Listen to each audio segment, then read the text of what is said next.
Once the pressure vessel is, you're certain it's not going to collapse on everybody, everything else can fail.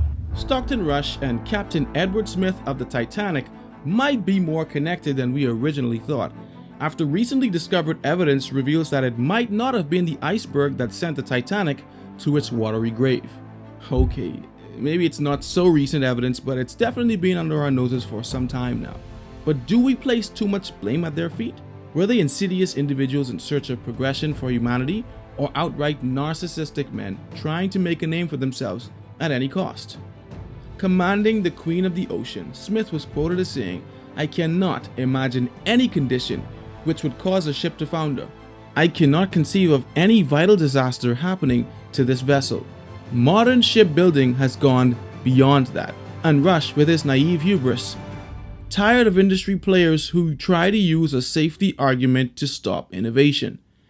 American inventor and submarine explorer Stockton Rush and Edward Smith, the infamous captain of the ill-fated RMS Titanic, may seem like individuals from two different worlds, but their paths intertwine in a fascinating way.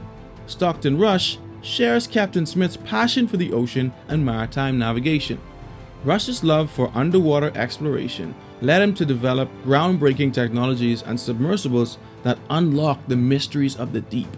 And just like Captain Smith, Rush faced his fair share of challenges. Both men grappled with the risks and perils of their respective fields, pushing boundaries to achieve their goals. But the most incredible connection between Rush and Smith lies in their unwavering quest for affirmation and notoriety.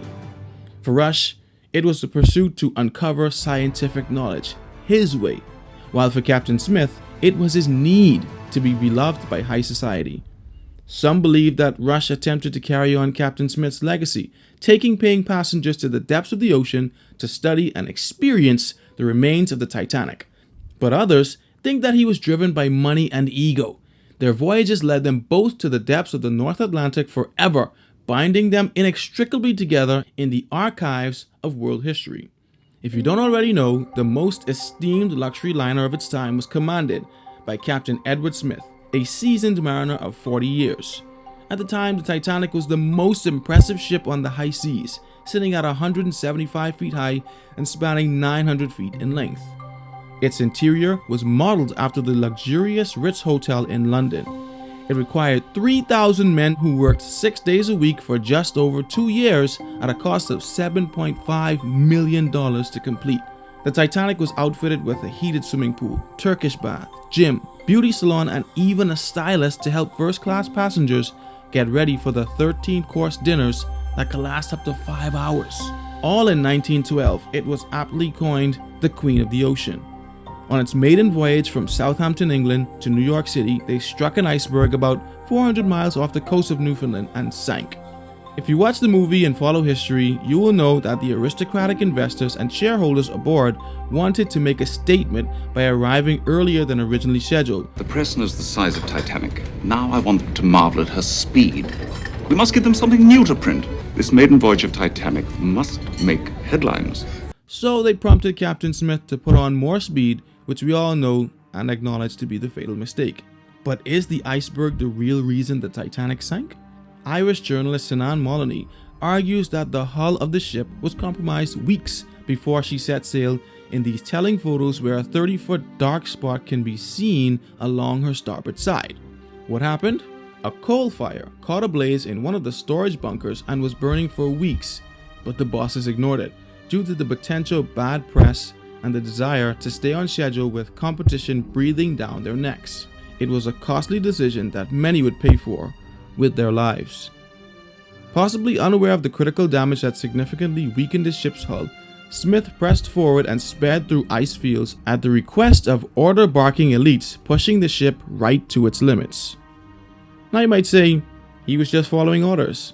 But as the captain of the ship, you are in total control and absolutely responsible for all souls on board.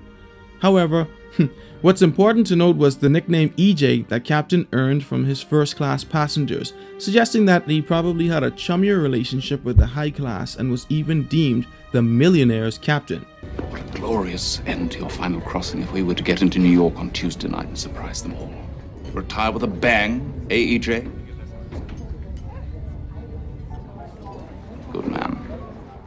So the question we must ask ourselves with Captain Smith is, what would lead him to plow through ice fields with limited visibility at night? Clearly, he had a desire to polish his reputation and remain in good standing with the elites, as Titanic's maiden voyage would be his official final planned trip across the Atlantic as a captain. Smith was quoted as saying in 1907, "I never saw a wreck and never have been wrecked, nor was I ever in any predicament that threatened to end in disaster." You know what they say, first time for everything. It's been in the news and we've heard about it enough times, but if you missed it, watch this video right here and catch up. Stockton Rush, an engineer with experience in flight and a hobbyist scuba diver, had some experience in submersibles and underwater exploration. In 2009, he co-founded Ocean Gate for the purposes of providing crewed submersibles for a variety of industries, research, and deep-sea exploration.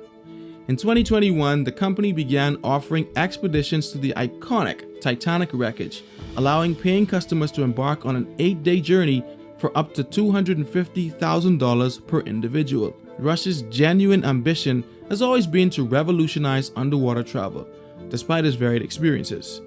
In a 2021 interview lasting 90 minutes with Eric Moreno, Rush discussed his vision for the future of submersibles. His concepts left Moreno extremely impressed. No one else at the time operated submersibles that could routinely descend and ascend without extensive maintenance, but Rush assured Moreno of the durability and safety of his carbon fiber and titanium constructed submersibles. He explained that the vessels were equipped with sensors to detect potential failures and enable a secure evacuation in the event of an emergency. When members of the press and public got word of his advancements in touristic voyages to depths only visited by professionals in industry-regulated subs, Rush was questioned about the mixture of materials used. He became very defensive and set out to prove that what he was doing was legitimate and sustainable, and going as far as to say, "By the time we're done testing, I believe it's pretty much invulnerable," and that there hasn't been an injury in the commercial sub industry in over 35 years.